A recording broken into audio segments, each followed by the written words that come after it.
Hey everyone, it's Tom and Ivan from the Video Game Show, and we're here with a really big announcement. We'd like to welcome the very first member of the GamerCast network. These guys have been there from the very beginning. They have a great following, they have the best produced and best sounding podcast on the internet today, and we're really happy to welcome Godfrey and Gamertag Radio. Hey, what's going on, guys? Yay! Yay! What's up, Godfrey? Yeah, man, so we finally announced this, man. So Godfrey, tell everyone, what's Gamertag Radio all about? Yeah, Gamertag Radio is it's an Xbox podcast. We deal with everything that deals with the Xbox Live community, and we've been doing this for over a year now. And nice. I know I'm really, really happy that we started getting to network with you guys. The shows have been friends for a while now. I mean, we've both been around. It seems like we've been doing this forever now, but you guys are up to 70 episodes. Yep, 70 episodes. Yeah. Yep. Let me see. This week, it's going to be the first GamerCast network show and GamerTag Radio with Video Game Show, so that's going to be really good. Awesome. And hopefully in the future we could get some more podcasters, to be part of this network. So we're going to cross promote, help each other out, and in the future we're going to also share interviews.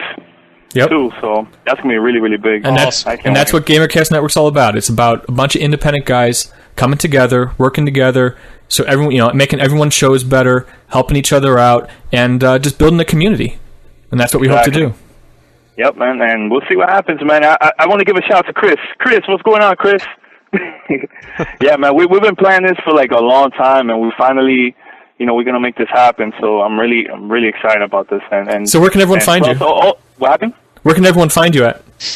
GamerTagRadio.com, and also check us out on the GamerCast Network website. Yep. Or on iTunes. Find us on iTunes too, man. So we'll see what happens from here, man. It's gonna be big. So thanks, Godfrey, and we're looking forward to hearing from you. And everyone, go check out Godfrey, subscribe to the show. I know you're gonna like it. They have the best sound on the internet today. Yeah, thanks, man. Thanks for the nice review. All right, man. Awesome. Thanks, Godfrey. Welcome to the network. I'm part of the family now. Thank you, guys. GamerCast Network, Video Game Show, Episode 3. Welcome to the GamerCast Network Video Game Show, Episode 3, for Friday, September 15th, 2006. With me today in studio, our webmaster, Chad. Hey, how you doing? And on Skype, Bob. A little bit louder now. And Ivan. Konnichiwa. Keith. Greetings, minions. And always special guest, Chris Palladino. And always special guest. He's always the special guest. Oh, he's special. Oh, he's a guest. Put them together and you got special guest, Chris Palladino. Special sauce. And a moment of silence for Phil. It's gonna be like, it's just like he's here. Wait.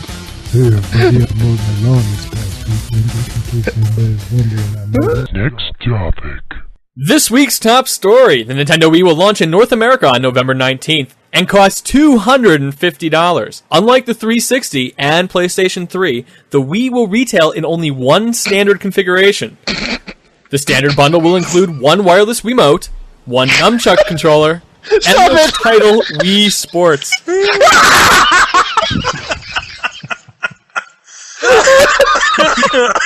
The littlest sports ever. The Wii itself will sport 4 GameCube controller ports, 2 GameCube memory card slots, 2 USB ports, and an SD card slot. It's Wi-Fi capable. For your Wii. Your Wii, yeah, you could stick your Wii in a lot of slots. It's Wi-Fi capable and will connect to both your home wireless network and your Nintendo DS. The Wii will be powered by a single-core PowerPC CPU made by IBM. Wii Sports will introduce the gaming world to the new kinds of interactivity made possible by the Wiimote through minigames such as baseball, tennis, bowling, boxing, and golf. Wii Sports, like Toss the Dwarf and Leprechaun Shot Put. And find the Lucky Charms. Always have to be Lucky Charms. And unlike Sony and Microsoft, the Big N will stay in the black from day one. Nintendo of America President Reggie Phil Ames has announced that they will not be taking a loss on the sales of hardware. And at $40 a pop for extra Wiimotes, we're not surprised. The Japanese release will be on December 2nd, the European release on December 8th, and the Australian release on December 7th. They have these Mii's thing that is like a little avatar, and you can go into a virtual playground with other little avatars and dance around like Samuel L. Jackson does? What? Chris is being cut out of everything. That doesn't even make any sense. They have a virtual avatar called a Mii, M-I-I. And you make your avatar, and you put little pieces on his face. He looks like a little Lego man. And in the demos that I saw, they made Samuel L. Jackson. And they put him in a little sandbox with other little thank Miis, you. And they did a little disco dance. So this is like is this like an online thing you're gonna be able to do with this? Like Yeah, and my point was, that's kind of cool, that's kind of cute or whatever. But after about 30 seconds of that, I'm going to say, okay, what else do we have to do? Yeah, did he say, get these snakes off my Wii? If there was a snake on my Wii, I'd be a little more enthusiastic than that. Say Wii one more time. What's the cost of the games there, Tom? From what I had read, they're going to be between $47 and $50, $60 or something? $50 looks like it's going to be the ceiling. Now, here's a good question, and I'm just throwing this out there. Considering the hardware and the specifications of the machine, it's going to be, 2 or 3 times more powerful than GameCube? Are we all okay with paying $250 plus accessories and everything else for a machine of that caliber, as opposed to a $600 PlayStation, which blows the horsepower of the Wii out of the water, as well as the Microsoft Xbox 360, which does the same? Well, but the whole thing is, it's the games themselves. I mean, I'm not going to buy a PlayStation 3 at launch just because none of the games that they're showing right now interest me. Whereas with the Wii, you have the Zeldas, you have this whole new thing with the Wii Remote and all that kind of stuff, where I'm actually kind of interested in seeing how it's going to play out. It's going to come down to until I actually try it. We've all played the 360 now for a year, and when this thing launches, I'm going to go to those kiosks, I'm going to try it out, and then I'll make my decision there if that's what I'm going to drop my money on. I'm just not sold yet. I'm not sold on anything, man. I'm not sold enough to buy it on launch day. I won't be waiting in any lines to buy one on launch day. No, but if 2 days after end of the two year, days after launch day, you go up to Best Buy and they have one, and would you pick one up? Probably not. I'd wait for the 6-month mark till they iron out all the hardware issues that they're probably going to have. At the earliest, it'll be the end of the year for me. Well, isn't that pretty much when they're releasing? No, November 19th. Which is pretty much the end of the year. True. Next topic. Bully Not So Tough. The controversial title Bully, or Dog Eat Dog if you're European, from Rockstar Games has received a T rating from the ESRB. According to the ESRB, titles rated T for teen have content suitable for ages 13 and older. Since receiving the T rating, mega giant retailer Walmart is once again taking orders for the game through its website. No response yet from Florida lawyer Jack Thompson, however, I am sure we'll be hearing from him soon enough. Bumblefuck! So basically you had this whole this brouhaha about Bully coming out as being an ultra-violent game that's going to be depicting violence in the school, and it doesn't even get a mature rating. Have they done anything to it, or is this how it was always intended to be? Yeah. And no one almost will never know, because they'll never admit that they bowed to pressure. Especially when, look who's pressuring them, Jack Thompson. Would you want to admit that you changed your game because of his ramblings? Well, I'd imagine if they were kind of more bowing to Walmart, but yeah. He doesn't, you know. I bow to the conglomerate that is Walmart. I'm not saying that I will only buy mature rated games, because there are an awful lot of games that are not mature rated that are an awful lot of fun. But the way in which I view Rockstar Games and the way in which I view the Bully title, the way they've kind of been pivoted in the past, I think a teen rating for the masses kind of hurts the title, though. Yeah, I thought the same. My opinion of what the game is and if I'd even want to play it just changed. I was like, oh, it's going to be dumb. Yeah, that's exactly what I just thought. Instead of being something fun, it's just going to probably be stupid, some little kid game, and you're going to walk around giving people swirlies and stuff rather than beating them over the head with a brick. And if there's two of us, it's got to be more than that. I mean, it's got to be the mass public that would say, hey, this thing's teen now. I'm not really sure, because this is the company that makes Grand Theft Auto. They kind of do well with controversy. And ping pong. But don't you think also that people are going to get the game simply because of that? I'm sure it'll be fun. Regardless it's probably a of the sandbox rating, game.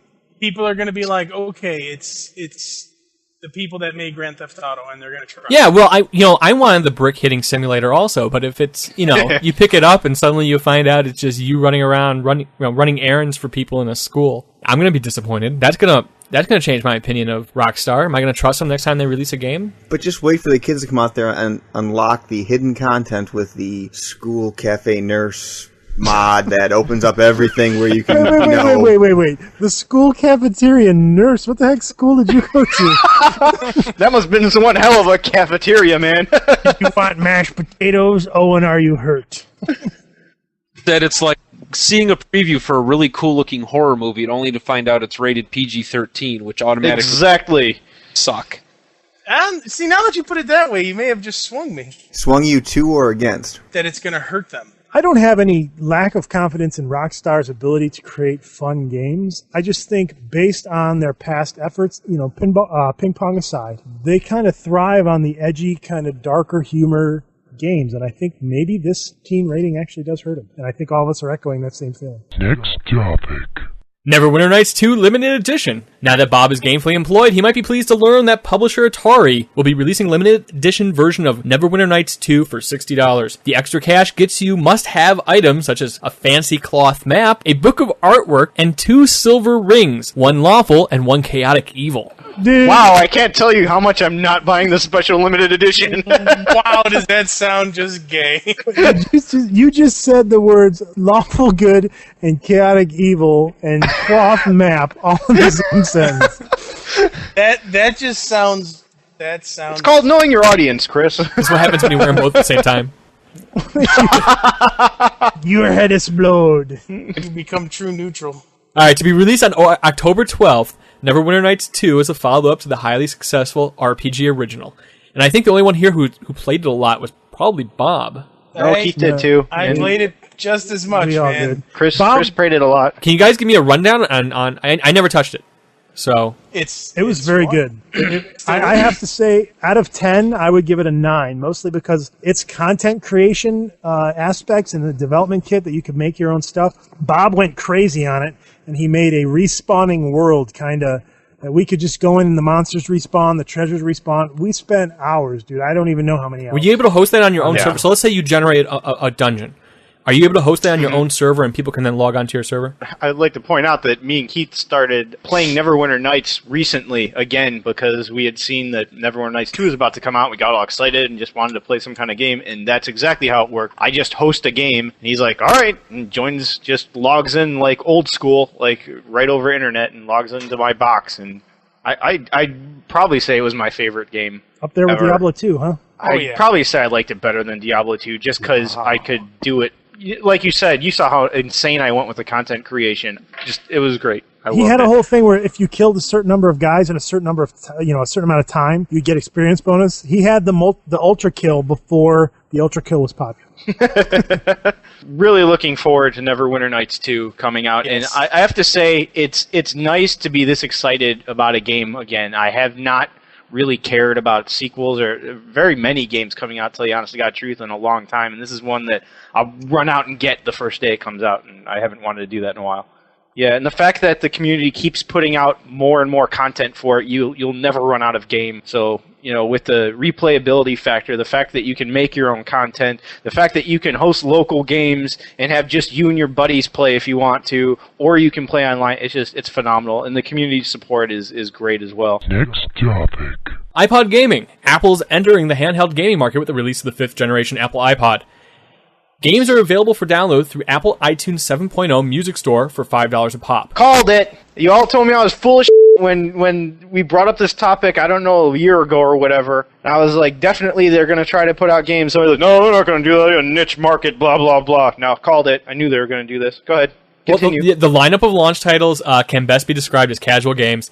That is, the type you would typically play on your cell phone. However, what's interesting is that big-time mega publisher EA is throwing its weight behind the new gaming platform. And it'll be interesting to see what comes out of this new Apple-EA relationship. There are 9 launch titles, which will include Tetris, Pac-Man, Zuma, Bejeweled, Texas Hold'em, and Mini Golf. But this gives more credence to my theory from last week that Nintendo and Apple are on a collision course, with the DS gaining increased multimedia capabilities and the iPod getting increased gaming capabilities. And you figure, both companies are going to be investing in this direction, and they're going to have a head-on-head competition soon enough. Give it 2 years, because Apple has the money behind them, and if EA's going with them, yeah, I think it's definitely a threat to the DS or whatever next gen. You have an iPod, right? I have an iPod, and I'm probably of the group the biggest proponent for iPod and iTunes and all that stuff. What kind of games can you seriously, honestly play other than? I mean, you got the wheel, right, and the Tetris, Pac-Man, Zuma, Bejeweled, Texas Hold'em, and Mini. Right. That's not. That's why I disagree. I don't think Apple is smart. None of you can argue with the fact that Steve Jobs and Apple is a very intelligent company, and they know exactly what they're doing and how to make money. What they're doing is Apple knows that they're not trying to go after the gaming market. They have a device that literally, 46 million or something like that iPods have been sold, something outrageous. They've sold that many products. They know that for little to no money, they can produce extra content, i.e. games, put them on the iPod, and they will sell a ton of them. And to Chris's point, you can't do a lot with it. It's a click wheel. It's a circle. So the games that they have, I bought one just to find out what it was like, and it's a really fun game, but it's a circle that you spin around in a circle. There's very little you can do. Which game was it? It's a game called Vortex, which is essentially like a breakout game. You control a paddle, and you knock a ball into blocks. And it's one of those little mindless, fun, time-wasting games. Okay, I'll give you that now. But I think this is just a first step. And like I said, 2 years or so, you're going to see a much larger push for a lot more interactivity, and there might even be a redesign on the iPod, whatever next gen they come out with, that's going to give you more ability to control what you're doing on the screen. So I think this is just a first step, and I hold to my opinion that eventually this is going to be the downfall of Nintendo's domination on the handheld market. Oh, I don't think that's going to happen anytime soon. No. I say give it some. I'm going to stick to it. You give it time. I bet you I'm right. Give it time, maybe 10 years, but no, right now, I think Nintendo it's more like 2 or 3. Sorry. Well, wait, since we're all making predictions, I want to make my prediction. Sure. Okay, so the iPod might never have the kind of gaming capabilities found in the Game Boy, and the DS might never have the kind of multimedia capabilities found in the iPod. But at the very least, in that two-year window, I really believe we're going to see phone capability in both of these devices. So maybe both companies, instead of competing with each other, are really looking over their shoulders and seeing all the cell phone companies kind of infringing on their territory, since cell phones are putting games into their devices and cell phones are putting MP3 players into their devices and nipping at their margins. So are all of these handheld devices just they're all converging, coalescing to one type of Omni product that's going to do everything? Soon you'll buy the Nokia GamePod. Exactly. Very nice. Although Nokia is a bad example since they already actually kind of tried that. And it was a horrible, horrible disaster. I don't know. The technology wasn't there yet. The hardware capabilities weren't there yet. I don't know if they had the funding it's just the Norwegians weren't there yet. That's what it really was. The only way Apple can topple Nintendo as the provider is if Apple gets into the casual people, ones who do buy their games for their cell phones. Now, I've never bought a game for a cell phone beyond Crosswords, but I'm sure there are people out there who, dig all those kind of little games, and if those become very popular, then yes, I could see Apple toppling Nintendo. Then one thing I've come across since I've been working at DreamWorks is how far in advance and how big these megacorps think. And you would be surprised at the things that they think are going to happen. And I say give it 2 years. I'm going to stay with 2 years. I want to say 2 or 3, but I'm going to stick with my first prediction. In 2 years, you're going to see something in the next gen iPods that's going to be pushing more toward games. Zune was announced some of the details on the Microsoft kind of iPod killer product.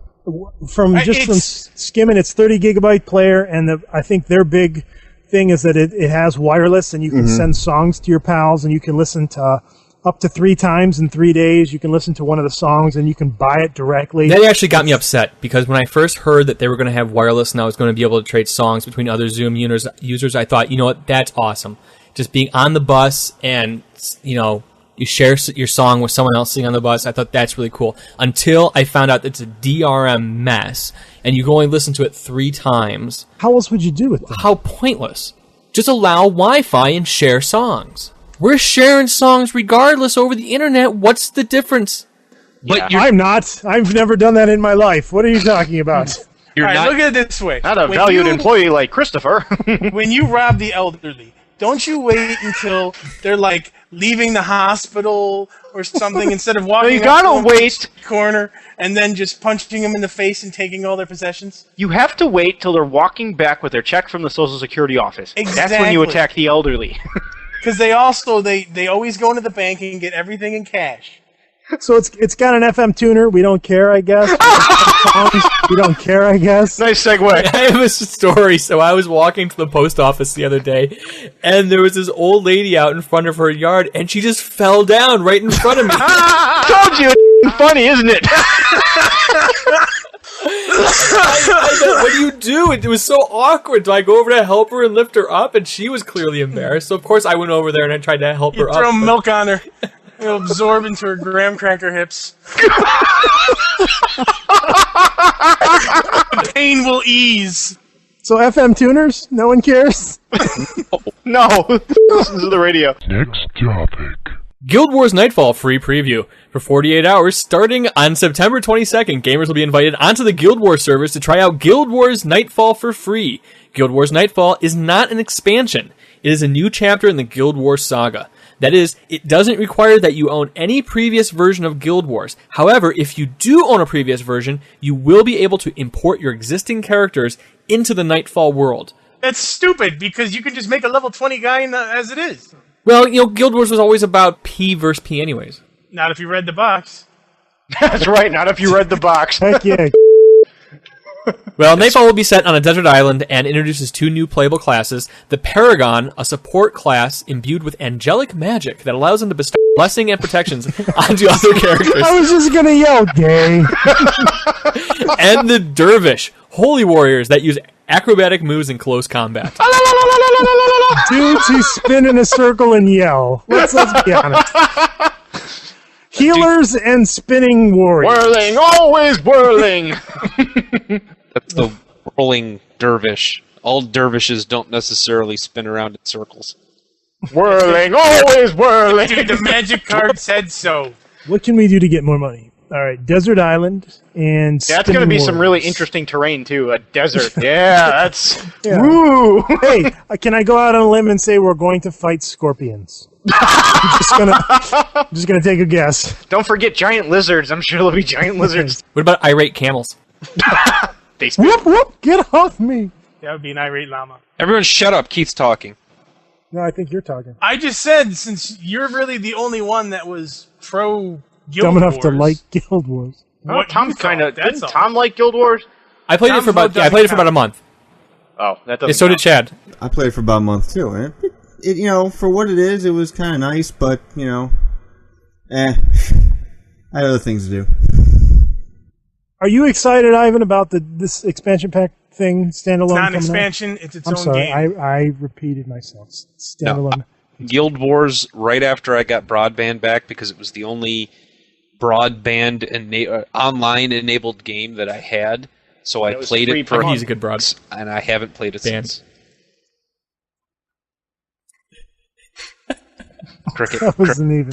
Yeah, maybe hosts Oh, dude. can't make jokes. Maybe that's what it is. We I think you did. might be right. We did hit the crazy horse this evening. Speaking of broads, breasts are nice. Boobies. Unless they're on men. Just have more beer. Next topic. Random Xbox 360 news. The first Xbox 360 million selling title. Call of Duty 2 has become the first game to reach 1 million units sold for the Xbox 360, proving once again that the PC platform is the platform for gaming innovation and risk-taking, and that the consoles can do nothing but try to emulate the PC success. Suck it! Comments, Chris? Come on, Keith. Keith, back me up on this one. Tell me, Call of Duty 2 is not an interesting good. That came out first on the PC. You know what? I would agree with you if it didn't always freeze. I was going to ask if they fixed all those problems, because I guess when it first launched, they had all those multiplayer problems. They fixed the multiplayer problems via an update. Patched Okay. console. Yeah, because you never see those in PC games. Thank you. Call of Duty is a very good game. I agree. I'll actually agree with that one. Is it out on the PC as well? Yes. Is the aiming and the feel of the game and the graphics and everything else different? I'm not going to deny that. Yes. Is it a good 360 title? Is it a great 360 title? Yes, it is. Agreed. Can't say much without coming off as a fanboy. I think some of the rest of you guys actually did play it. Bob, didn't you do the review of the PC version of Call of Duty? I was bored by both versions, to tell you the honest to God truth. I'm sorry, just the whole World War II thing just does not appeal to me at all. Next topic. No patch for Dead Rising. I've seen the unreadable on-screen text in Dead Rising on standard definition televisions. As a matter of fact, I saw it at Keith's house. On his standard definition television, you can't read anything in the game at all. And gamers who plop down cash for this lemon are understandably pissed. However, OneUp.com had reported that Capcom had announced that no patch was planned to address this issue. When a quote from a Capcom rep said, "Due to the amount of text and the size of the patch necessary to change the text, a patch isn't possible." However, since that article first came out, OneUp has pulled it from their website. So, Chris, any truth to this? Basically, what the problem is with this one is that it is, like you said, a Capcom title. One of the things that Microsoft does get an awful lot of slack for are things that we don't actually control. For example, the Capcom patch for Dead Rising. If Capcom wants to patch it or doesn't want to patch it, that's totally up to them. We don't have a whole lot of say in what goes on at their company. I saw the text as well. Did I think it was unreadable? Yes, I did. Did I think it made the game unplayable? No, but you can't figure out what you're really supposed to do. It makes it much more difficult. It makes the game a lot more difficult. As much as high definition is in homes worldwide, I think the normal person probably doesn't have a high-def TV. There's a considerable portion of the people that don't have high-def televisions that you still have to account for. So by making the text very tiny, very sharp and clear on a high-def TV, I have no problems playing the game. Awesome game. But that's up to them. I don't want to say that they should or shouldn't do the patch, but a lot of people are screaming about it. Text. Put the font in the game. I'm sure an Xbox can read TrueType. From a programming standpoint, sometimes the way text is displayed is not just, you can't just do a +1 size. Sure, rubbish. I've graphics, used but still. Office. It's just a simple drop down. What's wrong with it? Select all, font 12. Exactly. The high definition of gaming is here. Is everyone on board with it yet? No, they're not. I think a significant portion of the public are not on high definition. The majority of people are not on high def. Not the vast majority, but I'm still willing to bet that the majority of people who have Xboxes do not have HD TVs. Next topic. All right, no internal HD DVD drive. Microsoft has announced that there are no plans for an internal HD DVD drive on the Xbox 360. This is contrary to statements from Taiwanese hardware manufacturers who claim that Microsoft has already started designing just such a system. Chris, what's going on? To the best of my knowledge and the knowledge of everybody that I talk to at Microsoft, there are no plans to do an internal HD DVD. I think one of the key things about this whole next generation format is that Microsoft said, yeah, you can pick whatever you want. Sony says you are getting a Blu-ray whether you want it or not, you're going to pay for it. Microsoft has said, well, the games aren't going to be any better by putting them on, a high definition format. Maybe you can get more content, but that's about it. We're not going to do that. So if you want to buy the HD thing, go right ahead. One of the things that I guess kind of irks me a little bit, and I've seen it on many different forums, is that there's this whole notion of you're actually getting more with the PlayStation 3 because you get the Blu-ray player and you can play high-definition things. I'm not an HD guru, but it's my understanding that there are 2 lasers in the PlayStation 3. And again, don't quote me on this one because I'm not up to date. They didn't say that it came with lasers. It does, dude. It comes with lasers. Everything comes with lasers, Keith. Your computer has a CD burner, has a laser in it. Can I kill people? Probably, maybe if you could somehow squish their head and force it into the CD slot. I was going to say you could beat them over the head with it. I'm pretty sure that would work. Yeah, if you pull the CD drive out and bash someone upside the head, then maybe. I killed him with a laser! You tie them up and shine it in their eye for 4 days until they starve to death. But in all seriousness, no. I myself have no desire to go HD as far as my movie viewing. My movies look good enough as it is. I'm not an audiophile. I'm not a videophile. So I'm not going to spend the X amount of dollars extra if I don't have. Especially, this is Chris. I'm not an audiophile or a videophile, and of course he has the nicest setup of any of us. I was going to say, how big's your TV again? I guess part of what I'm curious about is why the buzz? Is this something people want? This is something the media wants people to want. I think that might be quite valid, Keith. Yeah, maybe that's exactly it. Yes. Nipples guide me. So, Chris, give us the rundown on the external HD DVD drive. Release date, pricing. I don't think that they've released a release date or pricing other than, quote, holiday this year. They do have working versions of it. I have personally not had my hands on one, although I have spoken with people that do. The HD movies look amazing, etc. It's not something you can take a screenshot of and say, oh, that's awesome. You have to see it in action. It integrates very well with the Xbox. It's got the cool little, formulated thing that snaps right into where it goes. Do you rush out and spend X amount of dollars on this thing? It's not going to help your gaming, and I think that's something that we need to be aware of. At the same time, you're not getting charged for it right off the bat. Sure, could Microsoft throw an HD drive in the 360? Sure. Could they charge an extra couple $100 for it? Sure. But if you're not into that type of thing, would you rather spend the extra $200 or whatever it's going to cost you or not? I mean, that's kind of the whole point with Sony is you're getting it. You have this ability to do Blu-ray whether you want to or not. Well, Chris, you know my fear, and I've said this in the past, is that eventually someone is going to make an HD game. And we cannot emphasize this enough. There aren't going to be HD DVD games. People have asked, hey, can we make this game on HD DVD? No, because you're going to segregate the audience that much more. DVD 9 format is fine for everything that we've done. It doesn't really add a whole lot other than space. Can you get more assets onto the game? Sure, but is there anything stopping you from putting a game out on multiple DVDs? No. Next topic. Believe it or not, it's time for mailbag. Whoa! Very nice touch, Bob. Thank you. Our first message. He's basking in the moment. I'm Risk64 from the forums. Been a listener since way back in the old show. I noticed that there hasn't been any viewer mail, so I figured I'd send in some and make you guys feel wanted. But also marks a historic moment for me in the show. Let it be known that Risk64 was the first to send in listener mail. Ham sandwich, sir. There you go. So there's your first mail, complete with some feedback, I guess. Risk64. Well, now we have an actual question. Oh. Ooh. Rishu Dojo writes, I enjoy playing console games with my son, who is 5. We have a PS2 and an Xbox 360. What are some great 2-player kids games out there for either system? I just picked up Lego Star Wars 2, which is great since we can both play them at the same time. We also have some kid-friendly racing games, Hot Wheels, monster trucks, etc. Thanks for your time and a great podcast. Rishu Dojo. I would probably recommend things like Dead Rising, Dead or Alive 4. Grand Theft Auto is a good one that little kids can play, probably. In all seriousness, I looked into this, and almost all of the kids gaming, all the educational and even not necessarily educational gaming for kids is on the PC, because things like Bob the Builder type games, Thomas the Train, I know those are popular among kids in the 5-year-old range, and you can participate as a parent, but those are all on the PC platform. He brought up Lego Star Wars. That has drop-out co-op, which basically means you can pick up the controller, jump in, or jump out at any moment. He already hit the Lego Star Wars thing. Mutant Storm Reloaded is an Xbox Live Arcade game that you can play 2 players.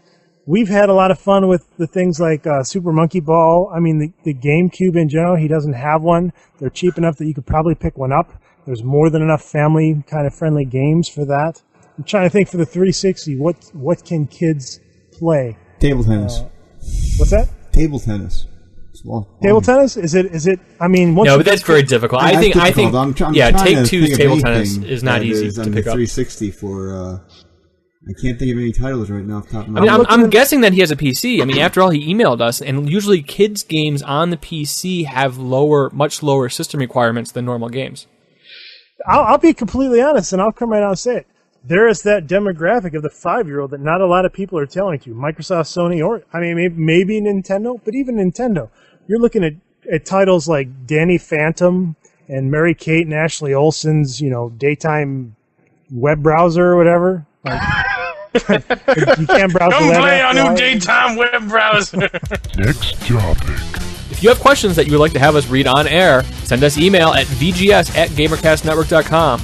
Also, check out our forums at gamercastnetwork.com/forums. And the phone number, Keith. 206-984-GAME. Thank you for listening to Gamercast Network Video Game Show, Episode 3. Can I say something completely unrelated to what we were talking about? When you guys are drunk, this show is considerably less funny because you're all trying really hard not to sound drunk, so we're not screwing around at all. And this has been one of the most informative and boring shows we've recorded, in recent memory. The portable music player is the beginning of the future.